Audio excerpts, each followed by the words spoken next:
Magaziner, you said you hope this isn't a delaying tactic. What did you mean by this?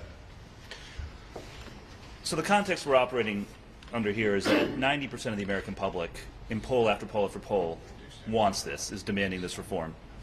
And make no mistake, though, while we have bipartisan support for a stock trading ban, there is also bipartisan opposition.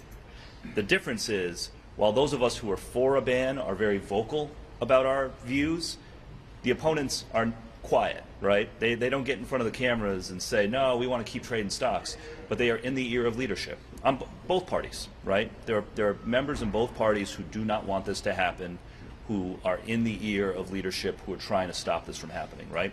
And so I'm more of an optimist than Tim is. Like, I think we can get this done, this Congress.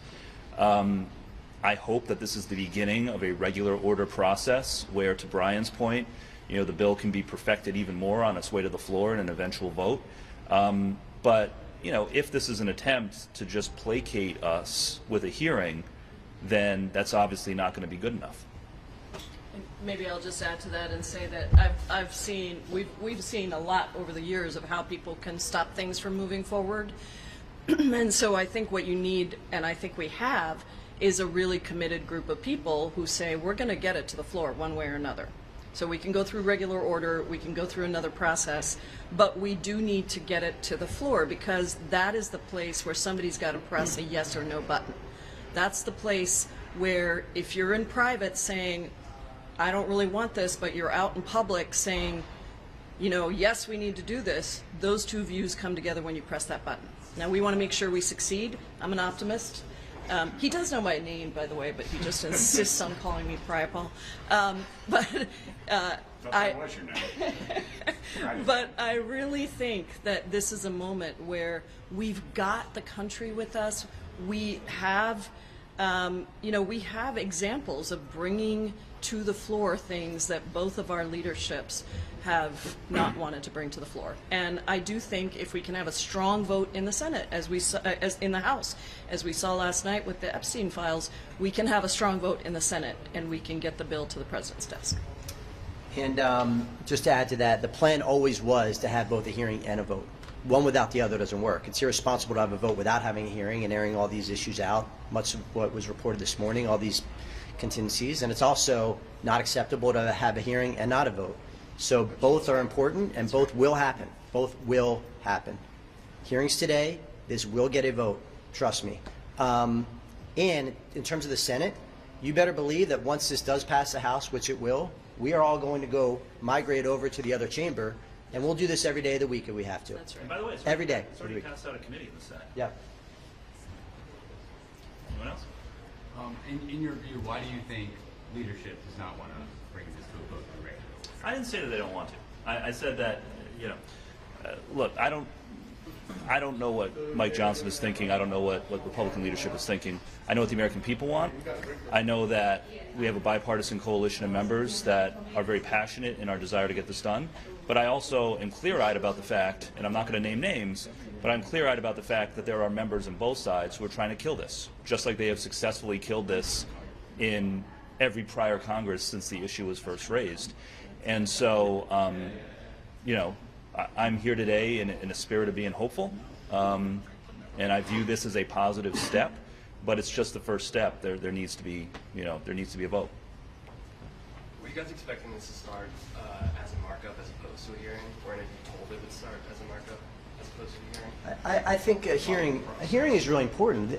We've not had this, right? There has never been a public televised airing out of the concerns, of the loopholes, of the we have to do that, right? The markup will come after that. This is a fact finding. We want to hear everybody out. It would be irresponsible not to do so, but then a markup and then a floor vote, and it will happen. It will. When would you want a markup by? And if it's not, doesn't happen by then, would you go directly to a destruction position? Well, let's see how today goes. Again, Chairman Stile is following through on what he promised us he would do. This is what we asked for.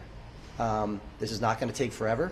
We're going to let them do their work, and I think we'll all discuss amongst ourselves what we think a fair timeline is.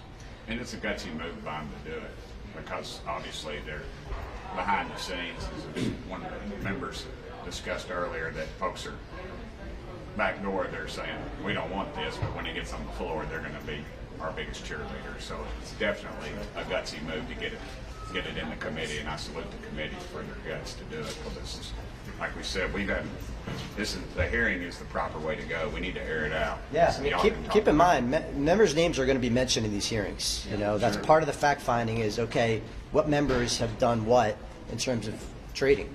Sometimes on a daily basis, not even on And a I'd daily encourage you basis. to go on the Unusual Whales website, top 100, and I've yet to make the top 100 yet. So. Congresswoman Luna said last week that she had received assurances from Speaker Johnson that there would be a markup. Congressman Fitzpatrick, Congressman Burchett, have either of you gotten those assurances directly from the Speaker or members of leadership? We'll talk to her. I don't know when she had that conversation. If that's true, that's great news. I have, Yeah. sure, I have. Yeah. Absolutely. Anyone else? Oh, The yeah. sticking point has been whether or not this should extend to the president and to the judicial branch. Is that something that in your working group you guys ruled out as a non-starter, or is that still on the table?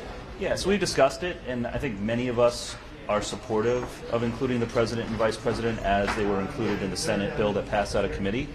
It is unclear whether that would have the critical mass of support necessary to pass the House. So it's still an open possibility, and I think we are exploring whether we can build the support, whether the support exists in order to include them. Obviously, if there is support, then that can be done through an amendment process.